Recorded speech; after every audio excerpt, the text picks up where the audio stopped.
2024 সালে ছাত্র জনতার আন্দোলন দমনে সরাসরি প্রাণঘাতী অস্ত্র ব্যবহারের আইনশৃঙ্খলা বাহিনীকে নির্দেশনা দিয়েছিলেন শেখ হাসিনা। কাতার ভিত্তিক সংবাদ মাধ্যম আল জাজিরার অনুসন্ধানী প্রতিবেদনে তার দেয়া গোপন নির্দেশনার ভয়ঙ্কর বিবরণ উঠে এসেছে। সংবাদ মাধ্যমটির দাবি, আন্দোলন দমনে হেলিকপ্টার থেকে গুলিবর্ষণের নির্দেশনাও উঠে এসেছে শেখ হাসিনার গোপন কথোপকথনে।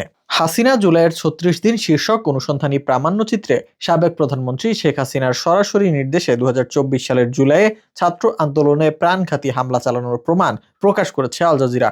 সংবাদ মাধ্যমটি বলেছে, এই রেকর্ডিংটি করেছে শেখ হাসিনা আমলের গোয়েন্দা সংস্থা, যারা পরবর্তীতে এই নির্যাতনের দলিল ফাঁস করেছে। প্রকাশিত একটি ফোনালাপে 18 জুলাই 2024 তারিখে শেখ হাসিনা ঢাকার দক্ষিণের সাবেক মেয়র শেখ ফজলে তাপসকে বলেন, আমি সেনাবাহিনীর সাথে কথা বলছি, ওরা রেডি থাকে, ঠিক আছে, এখন তো আমরা অন্য করতেছি, ড্রোন দিয়ে ছবি নিচ্ছি, আর হেলিকপ্টার মানে কয়েক জায়গায়।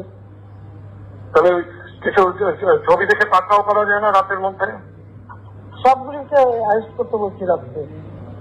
হ্যাঁ, পাকড়াও করলে না, ওটা বলা হয়, ওটা র্যাব, জিএফআই, সবাইকে বলা হচ্ছে যে যেখান থেকে টিকাটা পারবো দেখে ফেলবে, ওটা বলা হয়। আর যেখানে গ্যাদারিং দেখবে সেখানে ওই উপর থেকে, এখন উপর থেকে পাচ্ছি, অলরেডি শুরু হচ্ছে কয়েকটা জায়গায় কমে গেছে। মোহাম্মদপুর থানার দিকে মনে হয় যাচ্ছে একটা, থানার দিকে। হ্যাঁ, তোকে পাঠায় দিই রাত্রে। আপনার নির্দেশনা লাগবে? না, আমার নির্দেশনা দেওয়া আছে, ওপেন নির্দেশনা দিয়ে দিচ্ছে। এখন লেখা লিখবেন, ব্যবহার করবে, যেখানে পাবে সেটা গুলি করবে,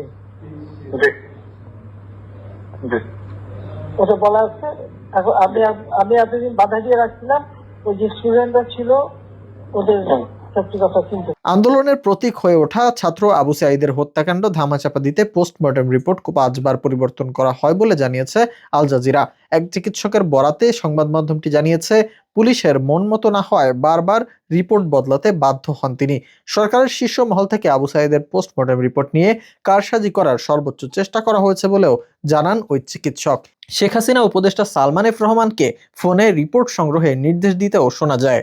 আল জাজিরা জানায়, আবু সাঈদের পরিবারকে চাপের মুখে শেখ হাসিনার সঙ্গে দেখা করানো হয়। অনুসন্ধানে উঠে এসেছে, হত্যাকাণ্ডের পর পরিবারটি নিরাপত্তাহীনতায় ভুগছিল। রাষ্ট্রের হুমকি ও প্রভাবের মুখে তাদের সাক্ষাতে বাধ্য করা হয়। মানবাধিকার লঙ্ঘনের প্রমাণ ঢাকতেই এই কৌশল নেওয়া হয়েছিল বলে মনে করে কাতার ভিত্তিক গণমাধ্যমটি।